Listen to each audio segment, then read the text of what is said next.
একবার রাসূল সাল্লাল্লাহু আলাইহি ওয়াসাল্লাম বললেন, আলা উখবিরুকুম বিআফদালা মিন দারাজাতিস সিয়ামি ওয়াস সালাতি ওয়াস সাদাকা, আমি কি তোমাদের জানাবো না যে নামাজ, রোজা, সাদাকার চেয়েও বেশি ফজিলতের একটা আমল আছে, সেটা কি আমি কি তোমাদের জানাবো না? সাহাবারা বললেন, ক্বালু বালা ইয়া রাসূলুল্লাহ, হে আল্লাহর রাসূল অবশ্যই জানাবেন, অবশ্যই জানাবেন, কারণ নামাজের চেয়েও বেশি গুরুত্বপূর্ণ, সাদাকার চেয়েও বেশি গুরুত্বপূর্ণ, সিয়ামের চাইতেও বেশি গুরুত্বপূর্ণ আমল, সেটা কি? তখন রাসূল সাল্লাল্লাহু আলাইহি ওয়াসাল্লাম বললেন, সেটা হচ্ছে ইসলাহু যাতিল বাইন, বিবাদমান দুই গ্রুপকে মিলিয়ে দেয়া, বিবাদমান দুই ব্যক্তিকে মিলিয়ে দেয়া। এটা নফল নামাজ, নফল সাদাকা, নফল রোজার চেয়েও বেশি কি ফজিলতপূর্ণ, বেশি গুরুত্বপূর্ণ। আমরা তো মনে করি শুধু নামাজ পড়লেই বোধহয় আমি অনেক সওয়াব পেলাম, রোজা রাখলেই সওয়াব পেলাম, শুধু জিকির করলে, সাদাকা করলেই সওয়াব পেলাম। কিন্তু রাসূল সাল্লাল্লাহু আলাইহি ওয়াসাল্লাম বলেন যে দুইজনের মধ্যে একটু মনোমালিন্য তুমি মিলিয়ে দাও, এটা এর চেয়েও বেশি সওয়াবের। আল্লাহু আকবার। দুই গোষ্ঠীর মধ্যে দীর্ঘদিনের ঝগড়া মিলিয়ে দাও, এটা এর চেয়েও বেশি সওয়াবপূর্ণ। রাসূল সাল্লাল্লাহু আলাইহি ওয়াসাল্লাম মক্কা থেকে মদিনায় যেয়ে কি করেছেন? আউস এবং খাজরাজের দীর্ঘদিনের যুদ্ধ 1 ঘন্টার মধ্যে কি settle down. He was a very good mediator and arbitrator, চমৎকার মধ্যস্থতা করতে জানতেন তিনি। তাহলে এইভাবে উত্তর জানার জন্য শিক্ষার্থীদেরকে আগ্রহী করে তুলতেন। আচ্ছা, আরেকটা পদ্ধতি ছিল অবজারভেশন অ্যান্ড কারেকশন। রাসূল সাল্লাল্লাহু আলাইহি ওয়াসাল্লাম, আমি আলোচনার শুরুতেই বলেছি, হি was a very good observer, চমৎকার পর্যবেক্ষণ করতেন এবং সংশোধন দিতেন। কে কি করছেন এটা খেয়াল রাখতেন, মানে চোখ কান খোলা রাখতেন। বাংলা আমরা কি বলি? চোখ কান খোলা রাখা। মসজিদে নববীতে এরকম ভুরি ভুরি পাবেন যে রাসূল সাল্লাল্লাহু আলাইহি ওয়াসাল্লাম কে কি করতেছে অবজার্ভ করতেছে, ওইটার উপর বেস করে তাকে নাসিহা করতেছে। একটা বিখ্যাত হাদিস তো আপনারা জানেন, রাসূল সাল্লাল্লাহু আলাইহি ওয়াসাল্লাম বসা, এক বেদুইন আসলো, এসে তার উটটা মসজিদে নববীতে বাঁধলো, বেদে 2 রাকাত নামাজ পড়লো, নামাজ পড়ে হাত তুলে আল্লাহর কাছে দোয়া করে, ইয়া আল্লাহ আল্লাহুম্মা রহামনি ওয়া মুহাম্মাদা ওয়ালা তারহাম মা'ানা আহাদা, মানে ও আল্লাহ তুমি শুধু আমারে রহম করো আর মুহাম্মদ সাল্লাল্লাহু আলাইহি ওয়াসাল্লামের রহম করো, আমাদের দুইজনের সাথে আর কাউরে রহম করো না তুমি। বেদুইন তো কি, বেদুইন, মরুপল্লীতে বসবাস। আদাবুদ দোয়া, দ্য এটিকেটস অফ দোয়া, দোয়ার যে একটা আদব আছে, অন্যের জন্য দোয়া করলে যেটা নিজের লাভ, এগুলো তো জানে না। আল্লাহ তুমি আমারে মাফ করো, মুহাম্মদ সাল্লাল্লাহু আলাইহি ওয়াসাল্লামকে মাফ করো, আমাদের ছাড়া আর কাউরে মাফ করো না, কাউরে রহম করো না। এটা রাসূল সাল্লাল্লাহু আলাইহি ওয়াসাল্লাম দূর থেকে বসে বসে অবজার্ভ করছেন আর বললেন, হায় রে, লোকটা একটা প্রশস্ত জিনিসকে সংকীর্ণ বানায় ফেললো। গোটা বিশ্বের সবাইকে যদি আল্লাহ ক্ষমা করে, রহম করে, আল্লাহর রহমের দরিয়ায় কোনো ঘাটতি হবে বলেন তো? হবে? একটা প্রশস্ত বিষয়কে সে সংকীর্ণ করে ফেললো। এরপর কতটা সে বেদুইন, কি প্রকৃতির ছিল দেখেন। দোয়া টোয়া শেষে মসজিদে নববীর মাঝখানে বসে পেশাব করা আরম্ভ করছে। বিখ্যাত হাদিস জানেন, সবাই মারতে গেল, রাসূল ইসলাম থামালেন, বললেন পানি ঢেলে দাও, আর তাকে ডেকে বললেন, দেখো তুমি যে এখানে এই কাজটা করলা, প্রস্রাব করলা, এটা আমাদের এই মদিনার কমিউনিটির এবাদতগাহ। এখানে এই কমিউনিটির লোকেরা নামাজ পড়ে, আল্লাহর জিকির করে, আল্লাহর কিতাব তেলাওয়াত করে, এটা কি ঠিক হলো তোমার? সে তো লজ্জায় অনুতপ্ত হয়ে কাচুমাচু। তাহলে এই যে অবজারভেশন করতেন এবং কারেকশন করতেন। আবার একদিন মসজিদে নববীতে বসা এক সাহাবী এসে নামাজ পড়লেন। নামাজ রাসূল ইসলাম দূর থেকে দেখতেছেন লোকটা কি করে। নামাজ পড়লো 2 রাকাত, পরে এসে নবীকে সালাম দিল। রাসূল ইসলাম সালামের উত্তর দিয়ে বললেন, ইরজি' ফাসাল্লি ফাইন্নাকা লাম তুসাল্লি, যাও আবার পড়ো, কারণ তুমি নামাজ পড়ো নাই, মানে নামাজটা ঠিক মতো হয় নাই। ইউ ডিডন্ট অফার ইউর সালাহ in a correct way, proper manner. ওই সাহাবী যে আবার 2 রাকাত পরে আসলেন, রাসূল ইসলাম একই কথা বললেন, ইরজি' সল্লি ফাইন্নাকা লাম তুসাল্লি, হয়নি নামাজ, আবার পড়ো। আবার পরে আসলেন, আবারও একই কথা। এখন 3 বার পড়ার পরও যখন হয় না, বেচারা ভাবলেন আবার যে বললে তো একই হবে, আমি তো এটাই জানি। তিনি বললেন, মা উহসিনু গায়রাহ, ইয়া রাসূল এর চেয়ে ভালো আমি আর পারি না, ফাআল্লিমনি ইয়া রাসূলুল্লাহ, হে নবী আমাকে একটু শিখিয়ে দেন কিভাবে পড়বো। রাসূল সাল্লাল্লাহু আলাইহি ওয়াসাল্লাম বললেন, যখন নামাজে দাঁড়াবে, আল্লাহু আকবার বলে দাঁড়াবে, এরপর কোরআন থেকে যা সহজ লাগে পড়বে, তাড়াহুড়ো করবে না। কি করবে না? সবাই বলেন, কি করবে না? নামাজে কোনো তাড়াহুড়ো নাই, নো রাশিং ইন সালাহ, নো হ্যাস্টিনেস ইন সালাহ। নামাজে আমরা খুব তাড়াহুড়ো করি, এটা নামাজের যে প্রাণ, সালাতের প্রাণকে, রূহকে নষ্ট করে দেয়। যখন রুকুতে যাবে, স্ট্রেইট ফরওয়ার্ড রুকু করবে, হাত্তা তাতমা ইন্না রাকিআন। রাসূল সাল্লাল্লাহু আলাইহি ওয়াসাল্লামের রুকুর পিঠটা ছিল একেবারে স্ট্রেইট, এই টেবিলটা যেরকম স্ট্রেইট, এরকম স্ট্রেইট। লাউ সাব্বা আলাইহিল মা লাস্তাকার, পানি ভর্তি একটা বোতল যদি রাসূল সাল্লাল্লাহু আলাইহি ওয়াসাল্লামের রুকু দেয়া পিঠের উপর রাখতো, পানিটাও পড়তো না, বোতলটাও পড়তো না, স্ট্রেইট। এরকম উদাহরণ দিয়ে সাহাবারা বলতেন যে এত স্ট্রেইট রুকুর পিঠ যে পানি ভর্তি গ্লাস রাখলে পানিটাও কাঁপবে না, বোতলটাও পড়বে না। রাসূল সাল্লাল্লাহু আলাইহি ওয়াসাল্লাম বলতেন, সবচেয়ে বড় চোর যারা নামাজে চুরি করে। সাহাবারা বললেন এটা আবার কিভাবে? তিনি বললেন লা ইউতিম্মু রুকুআহু ওয়া সুজুদাহ, তারা নামাজের চোর যারা রুকু সেজদা ঠিক মতো করে না।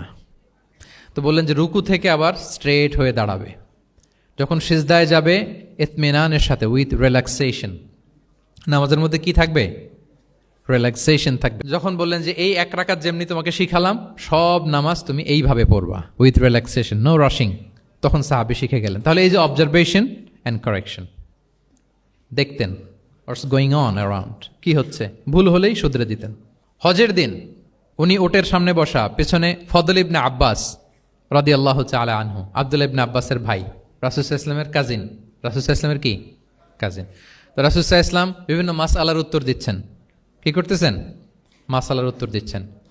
রাসূল সাল্লাল্লাহু আলাইহি ওয়াসাল্লাম হজ করেছিলেন কয়টা বলেন তো দেখি, কে জানে? হ্যাঁ, মাত্র একটা করছে।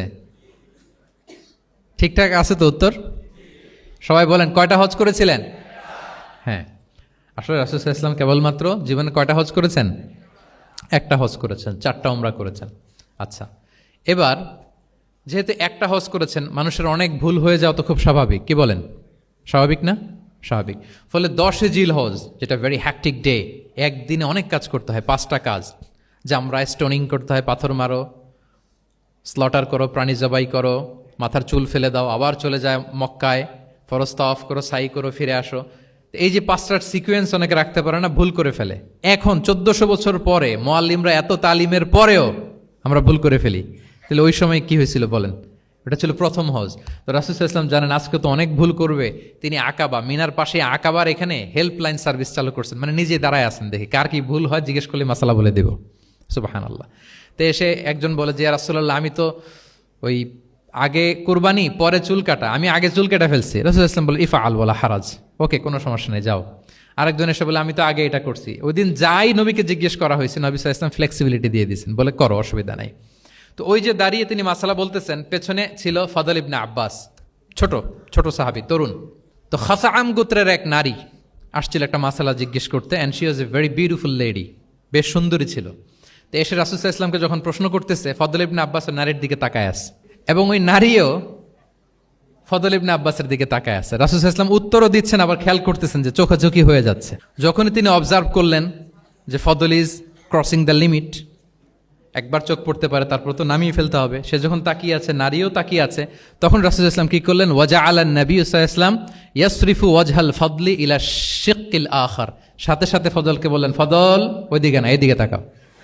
এইভাবে, এটা সরাসরি হাদিসের অনুবাদ করে শোনাচ্ছি, আমার পক্ষ থেকে না, আমি বুখারীর হাদিস। ফাজআলা ইয়াসরিফু ওয়াজহাল ফাদলি, ফদল ইবনে আব্বাসের চেহারাটা রাসূল সাল্লাল্লাহু আলাইহি ওয়াসাল্লাম ঘুরিয়ে ফেললেন, যে ফদল ওইদিকে তাকানো যাবে না, এদিকে তাকাও। ফদল রাদিয়াল্লাহু তাআলা আনহু নিজেকে সামলে নিলেন। এই যে this is the point, observation. এটা কি বলে? Observation and correction. রাসূল ইসলাম, he was a very good observer, what's going on around, কি চলতেছে সব দিকে চোখ কান খোলা। বাংলায় কি বলে? বাংলায় বললে বুঝবেন ভালো, চোখ কান খোলা রাখতে হবে। তো রাসূল ইসলাম খেয়াল করলেন এবং ওনার চেহারা ঘুরিয়ে দিলেন। এভাবে তিনি কেউ ভুল করলে শুধরে দিতেন। এবং শুধরে দেওয়ার আরেকটা নিয়ম রাসূল ইসলাম, আল্লাহু আকবার, অনেক পয়েন্টস এখানে, যে কিভাবে তিনি অন্যের ভুল শুধরাতেন। কিভাবে ভুল শুধরাতেন? আমরা কিভাবে ভুল শুধরাই?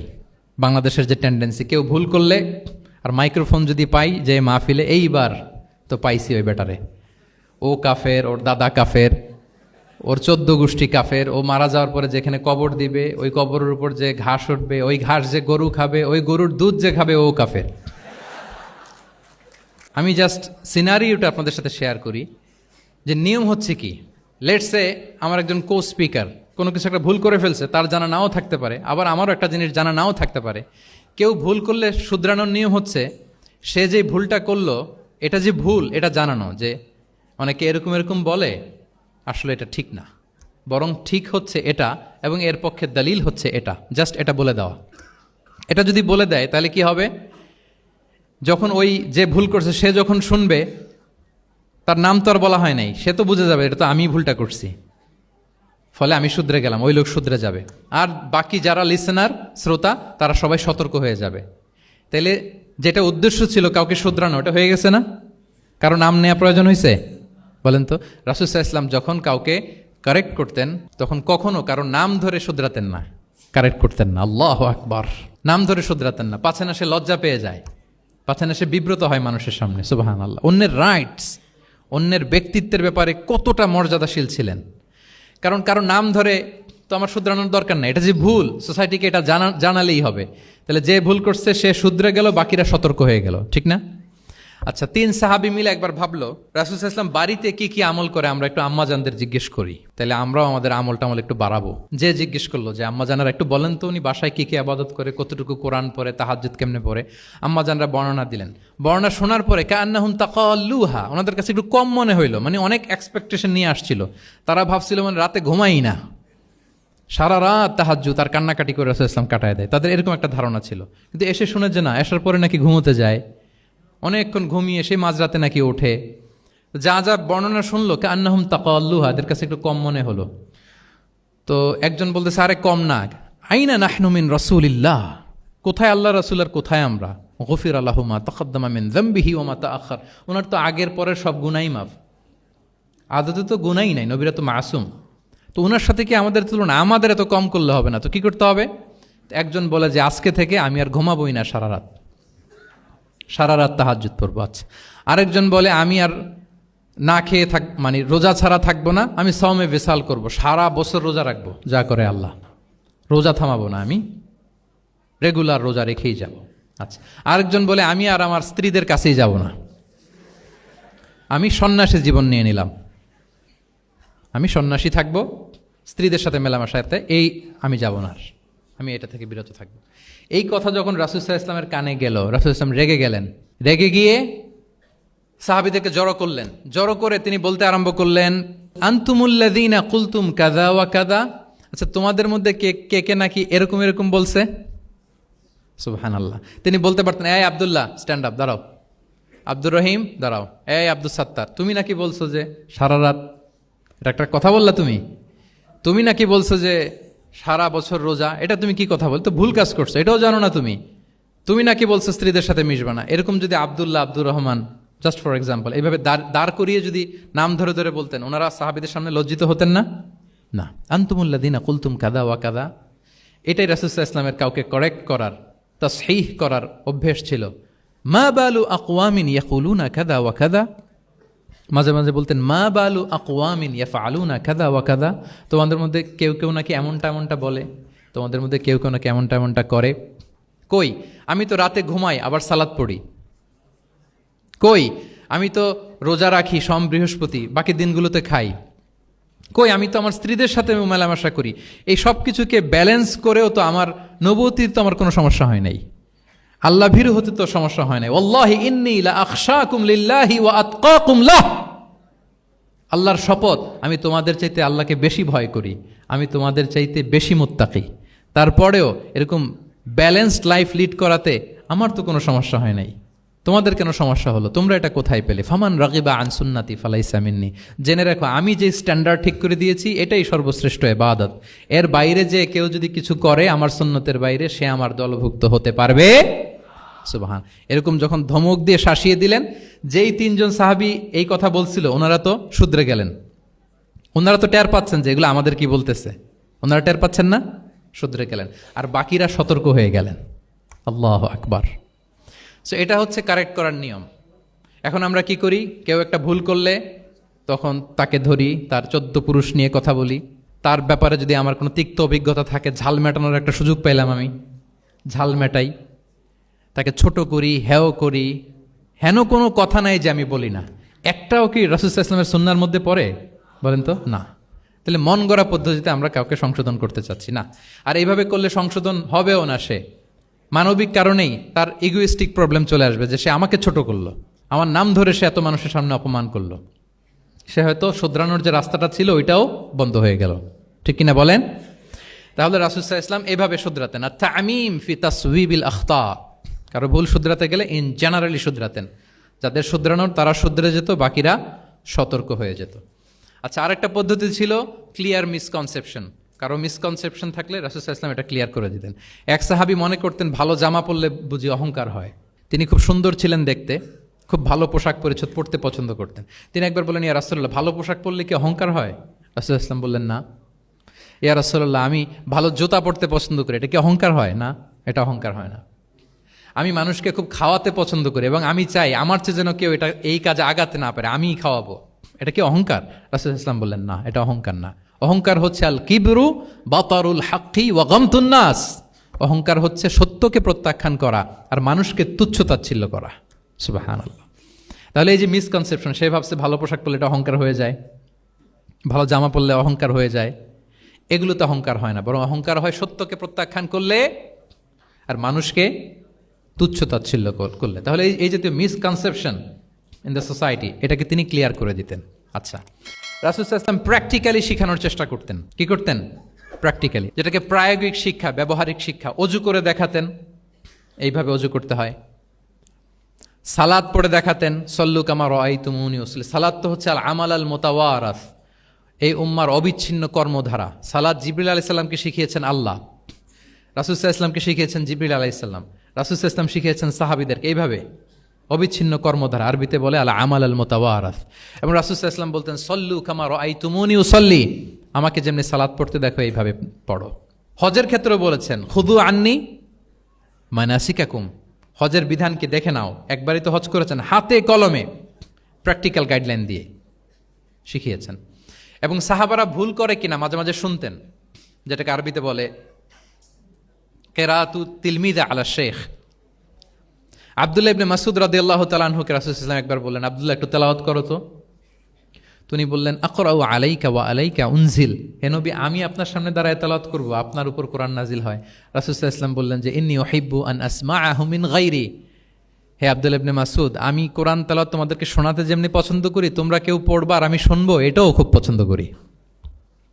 কারণ উনি প্ল্যান করে রাখছেন আব্দুল্লাহ ইবনে মাসউদ কি হবেন, তিনি কিছুদিন পরে উম্মার শিক্ষক হবেন। ওইখানে আবার ভুলটুল করে ফেলেন কিনা উনি জাজ করতেছেন। তখন আব্দুল্লাহ ইবনে মাসউদ রাদিয়াল্লাহু তাআলা আনহু সূরা নিসা তেলাওয়াত করে শোনালেন। তাহলে রাসূল ইসলামের একটা পন্থা ছিল, তিনি শুনতেন আবার শোনাতেন। কি করতেন? শুনতেন।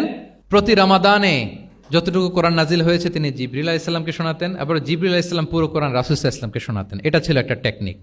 আচ্ছা, রাইটিং মেথড, আমরা যেমনি লেখি, অ্যাসাইনমেন্ট, প্রেজেন্টেশন, লেখার মাধ্যমে জ্ঞান বিতরণ, জ্ঞান অর্জন, এটা কম ছিল। আমি আগেই বলেছি মেইনলি ছিল oral based and Q and A based, কিন্তু লেখা জোখা যে ছিলই না তা না।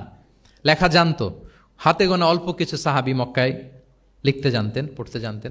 মদিনাতেও ইহুদিরা জানতো, কিন্তু অন্যান্যরা, আরবরা, তাদের মধ্যে লেখার যে কালচার এটা ওইভাবে গড়ে ওঠেনি। জানতেন অল্প সংখ্যক লোক। যেমন ওহী লেখক সাহাবী ছিলেন ইবনে কাসিরের বর্ণনা মতে 23 জন। কয়জন? ওনারা খেজুর গাছের ছালে, পাথরে, চামড়ায়, প্রাণীর চ্যাপ্টা হাড়ের মধ্যে কোরআন লিখে রাখতেন। এবং রাসূল সাল্লাল্লাহু আলাইহি ওয়াসাল্লাম কোরআন ছাড়া অন্য কিছু ওনার কাছ থেকে যেন লিখে রাখা না হয় এই মর্মে আদেশ জারি করেছেন, লা তাকতুবু আন্নী গায়রাল কোরআন ওয়া মান কাতাবা আন্নী গায়রাল কোরআনি ফালইয়ামহু, কোরআন ছাড়া কিছু লিখো না। তাহলে কোনটা আমার কথা আর কোনটা আল্লাহর কথা মিক্স আপ হয়ে যাবে। কিন্তু কোরআন যখন অধিকাংশ রেকর্ডেড হয়ে গেল, তখন তিনি হাদিস সংরক্ষণের জন্য, লেখার জন্য পারমিশন দিয়ে দিলেন। যেমন মক্কা বিজয়ের ভাষণের পরে ইয়ামান থেকে আসা এক লোক আবু শাহ বলতেছে, ইয়া রাসূলুল্লাহ আপনার ভাষণটা আমার একটু লিখে দিলে ভালো হয়। কি দিলে? লিখে দিলে। রাসূল ইসলাম সাহাবাদেরকে বললেন উক্তুবু লি আবি শাহ, ঠিক আছে, এই ইয়ামানি ভিজিটর, তাকে আমার ভাষণটা তোমরা লিখে দাও। তাহলে এই লেখার পদ্ধতিটা খুব কম ছিল। রাসূল ইসলাম নিজে লিখতেন না, কাতেবে ওয়াহিদের দিয়ে লেখাতেন, কোরআন লেখাতেন। 7ম হিজরিতে যখন সুপার পাওয়ারদেরকে চিঠি লিখিয়েছিলেন, কাতেবে ওয়াহিদদেরকে দিয়ে চিঠি লিখিয়েছেন, এটা রাসূল ইসলাম করতেন। আচ্ছা, সফট স্কিল ডেভেলপমেন্টের ব্যাপারে রাসূল ইসলাম উদ্বুদ্ধ করেছেন। লার্নিং ফরেন ল্যাঙ্গুয়েজ, যেটা কমিউনিকেশন স্কিল, ভাষা জানা, এটা খুব জরুরি। আরবি, ইংরেজি, বাংলা 3টা ভাষা জানেন কে কে? দেখি ছাত্রদের মধ্যে প্যারালাল, লাইক নেটিভ আর নেয়ার নেটিভ 5-7 জন আছে না? ল্যাঙ্গুয়েজ আরো ভালো জানতে হবে। আরবিতে একেবারে ফ্লুয়েন্ট হইতে হবে, ইংরেজিতে ফ্লুয়েন্ট হইতে হবে। এই 2টা ল্যাঙ্গুয়েজ যদি আপনার হাতে থাকে, you can win the world for sure, I am telling you. গোটা বিশ্ব আপনি জয় করে ফেলতে পারবেন। তাহলে আইআইইউসি তো এটার একটা সেন্টার, খুব চমৎকার সুযোগ এখানে আছে আরবিতে মাস্টার হওয়া, ইংরেজিতে মাস্টার হওয়া। তাহলে সফট স্কিল ডেভেলপমেন্টের ব্যাপারে রাসূল ইসলাম উৎসাহিত করেছেন। কিভাবে? ইহুদিরা যখন চিঠি লিখত, কোন ভাষায় লিখত জানেন? হিব্রু ভাষায়, হিব্রু ল্যাঙ্গুয়েজে। এখন এইটা বোঝার জন্য রাসূল ইসলাম এক ইহুদিকে হায়ার করতে হইতো, যে তুমি একটু পরে বলো তো ওরা কি লিখলো। আচ্ছা, এটা লিখছে। এর বিপরীতে রাসূল যখন আবার চিঠি লিখবেন তখন এক ইহুদিকে ডাকতে হতো যে আমি বলতেছি আরবিতে, তুমি এটা হিব্রুতে ট্রান্সলেট করে পাঠাও। তো যেহেতু ইহুদিরা বিশ্বাসঘাতকতার অনেকগুলো ইনসিডেন্ট আছে, ট্রেচারি, বিট্রেয়াল ইনসিডেন্ট অনেকগুলো আছে, রাসূল সাল্লাল্লাহু আলাইহি ওয়াসাল্লাম বললেন আমি ইহুদিদেরকে বিশ্বাস করতে পারি না, কারণ একজনটা নিয়ে আসলাম, চিঠি একটা লিখছে একটা, সে অর্থ শোনাইলো আরেকটা। আমি বললাম লিখতে একটা, সে বিশ্বাসঘাতকতা করে লিখে দিল আরেকটা, তাহলে ঝামেলা হয়ে যাবে না?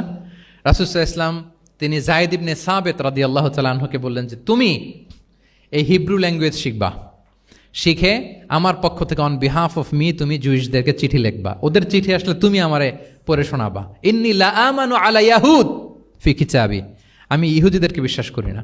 রাসূল সাল্লাল্লাহু আলাইহি ওয়াসাল্লাম যখন ওনাকে অ্যাসাইন করলেন এবং দোয়া করলেন, রাসূল সাল্লাল্লাহু আলাইহি ওয়াসাল্লামের দোয়ার বরকতে উনি বলেন যে 15 দিন যেতে না যেতে I became master in Hebrew within 15 days। 15 দিন যেতে না যেতে আমি হিব্রু ভাষায় পণ্ডিত হয়ে গেলাম। এরপর থেকে যত চিঠি ইহুদিদের কাছে লেখা প্রয়োজন হতো আমি যায়েদ ইবনে সাবিত লিখে দিতাম, এবং হিব্রুতে চিঠি আসলে আমি অনুবাদ করে দিতাম। তাহলে দেখেন রাসূল সাল্লাল্লাহু আলাইহি ওয়াসাল্লাম কিন্তু এই কমিউনিকেশন স্কিল ডেভেলপমেন্ট করার জন্য, যেটাকে সফট স্কিল আমরা বলি, ইন্সপায়ার করেছেন না? তাহলে ল্যাঙ্গুয়েজ শিখবেন আপনারা, কি বলেন? শুধু আরবি ইংরেজি না, পারলে জাপানিজও শিখেন, চাইনিজও শিখেন, অনেক কাজে লাগবে। অ্যাটলিস্ট অ্যারাবিক অ্যান্ড ইংলিশ, ইনশাল্লাহ বলেন। সবাই বলেন নাই? মাশাআল্লাহ, তাবারাকাল্লাহ। রিজনিং, মারিফাতুল ইল্লা, শুধু একটা লিগ্যাল অপিনিয়ন জানিয়ে রাসূল সাল্লাল্লাহু আলাইহি ওয়াসাল্লাম ক্ষান্ত হতেন না। কেন এটা হালাল, কেন হারাম, রিজনিং শিখিয়েছেন তিনি। এটা দীর্ঘ আলোচনা, ফিকহের আলোচনা, ওইদিকে যাব না, জাস্ট বলে রাখলাম পয়েন্টগুলো। ইমোশনাল ইন্টেলিজেন্স তিনি ইউজ করেছেন শিক্ষাদানের ক্ষেত্রে, অর্থাৎ আবেগ অনুভূতিকে নাড়িয়ে দিয়ে ছাত্রকে ইমোশনাল বানিয়ে তারপরে মেসেজ দেয়া। সুবহানাল্লাহ বিহামদি। এক যুবক এসে বললেন ইয়া রাসূলুল্লাহ ইযান লি বিজিনা, হে নবী আপনি আমাকে জিনার অনুমতি দিন, জিনার অনুমতি দিন। ফা আকবালাল কওমু আলাইহি ফাজাজারুহু মাহমাহ, সাহাবারা ধমকাতে লাগলো, এই বেয়াদব, লজ্জা শরমের মাথা খেয়ে কি বলো এগুলো তুমি নবীর সামনে, জিনার অনুমতি দাও। ওয়ালা তাকরাবুজ জিনা, আল্লাহ বলেন জিনার কাছেও যেও না, ব্যভিচারের কাছেও যেও না। তুমি নবীর সামনে এসে এই পাপের অনুমতি চাও? রাসূল ইসলাম কিছু বললেন না। একটু পরে যুবককে ডেকে বললেন আতুহিব্বুহু লিবনাতিক, আচ্ছা তুমি যে জিনার অনুমতি চাইলে তোমার কন্যার সাথে কেউ এরকম আচরণ করুক, এটাকে তুমি পছন্দ করবে? সে বলল লা ইয়া রাসূলুল্লাহ, কেউই পছন্দ করবে না এটা। আচ্ছা আতুহিব্বুহু লি উম্মিক, তোমার মায়ের সাথে কেউ অপকর্ম করবে, এটা তুমি পছন্দ করবে? লা ইয়া রাসূলুল্লাহ না। আতুহিব্বুহু লি উখতিক, তোমার বোনের সাথে কেউ এই কাজ করবে, তুমি পছন্দ করবে? সে বলে না। ঠিক তখন রাসূল সাল্লাল্লাহু আলাইহি ওয়াসাল্লাম বললেন তুমি যে এই কাজের অনুমতি চাইলে, যার সাথে তুমি জিনায় লিপ্ত হবে সে তো কারো না কারো মা, কারো না কারো বোন, কারো না কারো আদরের কন্যা, তাহলে কিভাবে তুমি এটা করতে চাও? যুবক লজ্জিত হয়ে গেল, এত লজ্জিত হলো, রাবি বলতেছে ফালাম ইয়াকুন বা'দা যালিকাল ফাতা ইয়ালতাফিতু ইলা শাই, ওই রাবি বলতেছে এরপরে কোনোদিন এই যুবকরা ডানে বায়ে তাকাতেও দেখি নাই, স্ট্রেইট হাঁটতো। সুবহানাল্লাহ। রাসূল ইসলাম দোয়া করেছিলেন তার জন্য, আল্লাহুম্মা গফির যামবাহ ওয়া তাহহির কলবাহ ওয়া হাসসিন ফারজাহ, আল্লাহ তুমি তার গুনাহ মোচন করো, পাপ মোচন করো, আল্লাহ তুমি তার অন্তরকে পরিশুদ্ধ করো, আল্লাহ তুমি তার চরিত্রকে নিষ্কলুষ করে দাও। নবীর দোয়ার বরকতে চিরজীবনের জন্য নিষ্কলুষ পবিত্র তিনি হয়ে গেছেন। তাহলে দেখেন, তাকে অন্যভাবে বুঝাইলে হয়তো কাজ হইতে না, যখন তার নিজের উপর দিয়ে বোঝানো হলো, তোমার বোনের সাথে যদি হয়, তোমার মেয়ের সাথে যদি কেউ এটা করে, তুমি মেনে নিতে পারবা? এটাকে বলে ইমোশনাল ইন্টেলিজেন্সকে কাজে লাগিয়ে মানুষের আবেগ অনুভূতিকে নাড়িয়ে দিয়ে, teaching by touching the heart, teaching by touching the emotions. ওরে ইবনে আবি সালামা তিনি বলেন একবার রাসূল সাল্লাল্লাহু আলাইহি ওয়াসাল্লামের কোলে বসে, ছোটবেলায় কোলে বসার সৌভাগ্য আমার হয়েছিল, এবং আমাদেরকে খাবার দেয়া হলো, তো তিনি ছোট মানুষ, একবার এদিক থেকে খায় ওদিক থেকে খায়। রাসূল সাল্লাল্লাহু আলাইহি ওয়াসাল্লাম বললেন ইয়া গোলাম, হে শিশু, সাম্মিল্লাহ, বিসমিল্লাহ বলো, ওকুল বিয়ামিনিক, বা হাতে না ডান হাতে খাও। দেখেন ছোটদেরকে কীভাবে শেখাতেন, তারবিয়া, চাইল্ড তারবিয়া। ওয়াকুল মিম্মা ইয়ালিক, তোমার সামনে যেটা আছে ওইটা খাও, এদিক থেকে ওদিক থেকে চারদিক থেকে নিও না। রাবি বলেন যে ফামা ঝালা তিলকা তু'মাতু বাদু, উনি বলতেছেন এরপর থেকে আজীবন আমার খাওয়ার স্টাইল এটাই হয়ে গেছে। নবীর ওই কথা আমার কানে ঘন্টার মতো বাজে, খাওয়া শুরু করলেই আগে আমি বিসমিল্লাহ বলি, ডান হাত দিয়ে নেই, আর আমার সামনে যেটা আছে ওইটা থেকে খাওয়া শুরু করি। দেখেন চাইল্ড তারিবিয়া কীভাবে করতেন। তাহলে এটিকেটস অফ হ্যাভিং ফুড কীভাবে খাবে রাসূল ইসলাম শিখালেন। আপনারা জানেন যে হাশিমি খানদান, মানে বনু হাশিমদের জন্য জাকাতের সম্পদ খাওয়া, রাসূল সাল্লাল্লাহু আলাইহি ওয়াসাল্লামের বংশের জন্য জাকাতের সম্পদ খাওয়া হারাম। তো একবার জাকাতের সাদাকার খেজুর ছিল স্তূপ করা, রাসূল সাল্লাল্লাহু আলাইহি ওয়াসাল্লামের নাতি হাসান রাদিয়াল্লাহু তাআলা আনহু, ছোট্ট মানুষ, এসেই ওই খেজুর নিয়ে খেতে আরম্ভ করল। দূর থেকে রাসূল সাল্লাল্লাহু আলাইহি ওয়াসাল্লাম দেখে বললেন, কেখ কেখ এরমি বিহা। কেখ কেখ মানে আমরা বাংলা যেটাকে ওয়াক্থু, ওয়াক্থু মানে থু মেরে ফেলে দাও। এটা বলে তিনি হাসান রাদিয়াল্লাহু তাআলা আনহুর মুখ থেকে খেজুরটা বের করলেন আর বললেন, আলা তা'লাম আন্না লা নাকুলু সাদাকা, মানে নানা ভাই, আদরের নানা ভাই, তুমি কি জানো না আমরা সাদাকার সম্পদ খেতে পারি না, তাড়াতাড়ি ফেলে দাও। মুখ থেকে টেনে যে খেজুরটা নিয়েছিলেন হাসান রাদিয়াল্লাহু তাআলা আনহু, সেটাকে রাসূল সাল্লাল্লাহু আলাইহি ওয়াসাল্লাম বের করে দিলেন। তাহলে এখানে কনসেপ্ট অফ হালাল এন্ড হারাম ছোটবেলা থেকেই নানা ভাইকে উনি ক্লিয়ার করে দিচ্ছেন। আব্দুল্লাহ ইবনে আব্বাস রাদিয়াল্লাহু তাআলা আনহু রাসূল সাল্লাল্লাহু আলাইহি ওয়াসাল্লামের কি ছিলেন সম্পর্কে বলেন, কি ছিল? সবাই বলেন আওয়াজ করে। কাজিন, চাচাতো ভাই। আরেকটা সম্পর্ক ছিল রাসূল সাল্লাল্লাহু আলাইহি ওয়াসাল্লাম ওনার আর কি হইতো? খালু মাইমুনা বিনতুল হারিস রাদিয়াল্লাহু তাআলা আনহা, তিনি ছিলেন আব্দুল্লাহ ইবনে আব্বাসের খালা। আর যেহেতু রাসূল সাল্লাল্লাহু আলাইহি ওয়াসাল্লাম বিয়ে করেছিলেন, ফলে রাসূল সাল্লাল্লাহু আলাইহি ওয়াসাল্লাম ওনার সম্পর্কের আরেক সম্পর্কে কি হয়? খালু। তো উনি খুব ছোট ছিলেন, এত ছোট যে রাসূল সাল্লাল্লাহু আলাইহি ওয়াসাল্লাম যখন ইন্তেকাল করেন তখন ওনার বয়স ছিল 13। আব্দুল্লাহ ইবনে আব্বাসের বয়স তখন কত? 13। তো ফলে ছোট মানুষ প্রায় খালার বাসায় রাতে থাকতো এবং রাসূল সাল্লাল্লাহু আলাইহি ওয়াসাল্লামের আশেপাশে ঘুমাতো। একবার রাসূল সাল্লাল্লাহু আলাইহি ওয়াসাল্লাম ওয়াশরুম করতে গেলেন দূরে, এবং রাসূল সাল্লাল্লাহু আলাইহি ওয়াসাল্লামের অভ্যেস ছিল ওয়াশরুম সেরে এসেই অজু করতেন। তো উনি এসে দেখে ওনার অজুর পাত্রে কে যেন পানি রেখে দিচ্ছে। জিজ্ঞেস করলেন কে রেখেছে? বলা হলো যে আব্দুল্লাহ ইবনে আব্বাস রেখেছে। রাসূল সাল্লাল্লাহু আলাইহি ওয়াসাল্লাম এত খুশি হলেন যে এখন যে আমার এটা দরকার, ছোট্ট আব্দুল্লাহ এটা বুঝে ফেললো। উনি ওনাকে জড়িয়ে ধরে একটা দোয়া করলেন, আল্লাহুম্মা আল্লিমহুল কিতাব, আল্লাহুম্মা ফাক্কিহু ফিদ্দীন ওয়া আল্লিমহুত তা'বীল। আল্লাহ, আপনি আব্বাসকে কিতাবের জ্ঞান শিক্ষা দেন। এবং এই দোয়ার বরকতে উনি রাইসুল মুফাসসিরিন হয়েছেন। এই পৃথিবীতে যত মুফাসসির আসবে সব মুফাসসিরদের সম্রাট হচ্ছে আব্দুল্লাহ ইবনে আব্বাস রাদিয়াল্লাহু তাআলা আনহু। আচ্ছা, উনি কি শিখাতেন, কিভাবে শিখাতেন? তাহাজ্জুদের সময় রাসূল সাল্লাল্লাহু আলাইহি ওয়াসাল্লাম নামাজে দাঁড়ালেন, আব্দুল্লাহ ইবনে আব্বাস এসে রাসূল সাল্লাল্লাহু আলাইহি ওয়াসাল্লামের বাম দিকে দাঁড়ালেন। ছোট মানুষ, ভাবছে আমিও যে নামাজ পড়ি। আচ্ছা বলেন তো, যদি দুইজন হয় নামাজে, একজন ইমাম আর একজন মুসল্লি, মুসল্লি ইমামের কোন দিকে দাঁড়াবে? কিন্তু আব্দুল্লাহ ইবনে আব্বাস দাঁড়াইছে কোন দিকে? বাম দিকে, কারণ উনি ব্যাপারটা জানেন না। তখন রাসূল সাল্লাল্লাহু আলাইহি ওয়াসাল্লাম কি করলেন? হাত দিয়ে টেনে পিছন দিয়ে এনে ডান দিকে নিয়ে আসলেন। তাহলে রুলিংস অফ সালাতের সুন্নাহ কি, কিভাবে দাঁড়াতে হবে, এটা তিনি শিখালেন ছোট্ট আব্বাসকে, আব্দুল্লাহ ইবনে আব্বাসকে। এরকম অসংখ্য হাদিস আপনি সিরাতের পরতে পরতে, হাদিসের পরতে পরতে পাবেন, যে বাচ্চাদেরকে, শুধু যে যুবকদেরকে, তরুণদেরকে রাসূল সাল্লাল্লাহু আলাইহি ওয়াসাল্লাম শিখিয়েছেন এমনটা না, বরং শিশুদেরকেও শিখিয়েছেন।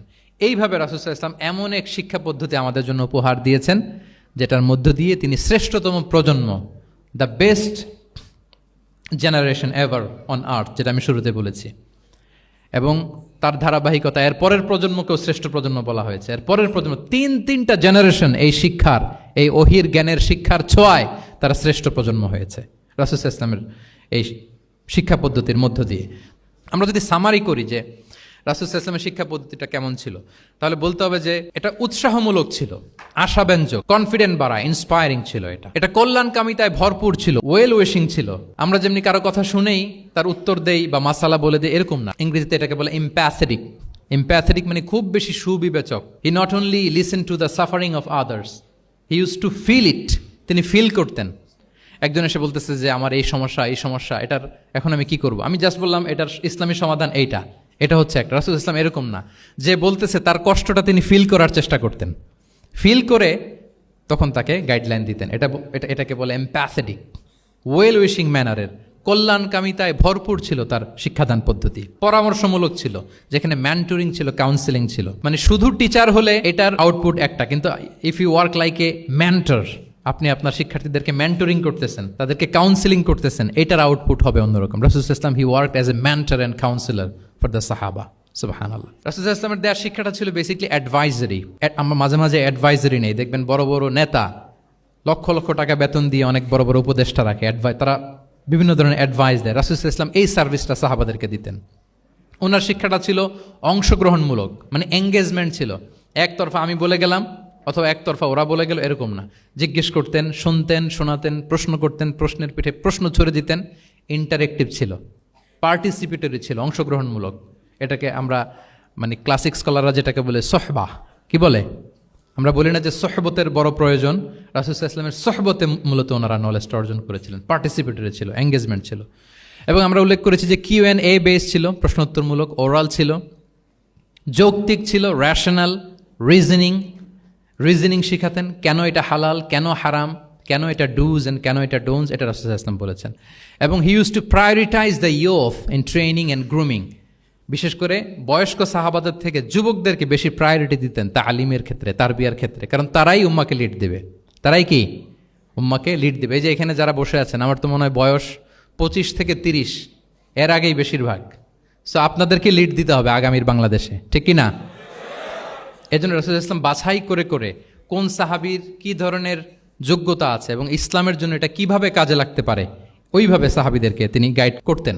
এবং সেটার ফলাফল তো আমরা দেখেছি, খয়রুল কুরুনি করনি সুম্মাল্লাযীনা ইয়ালুনাহুম সুম্মাল্লাযীনা ইয়ালুনাহুম। এই ওহির জ্ঞানের স্পর্শে, এই শিক্ষার, এই তালিমের স্পর্শে তারা শ্রেষ্ঠ প্রজন্ম হয়েছেন।